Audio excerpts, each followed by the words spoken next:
Welcome, here I've got Lenovo K6 and I'm gonna show you how to record the slow motion video at this device.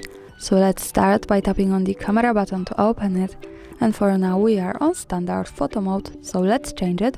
Let's do it by moving to the left side and picking this button, so we can get access to more modes of this camera here. One of them is the slow motion, so let's pick it. Here we are, now we can start recording this type of video by tapping on this big red button at the center. So let me start to show you how it works. Maybe let me give more space to my camera.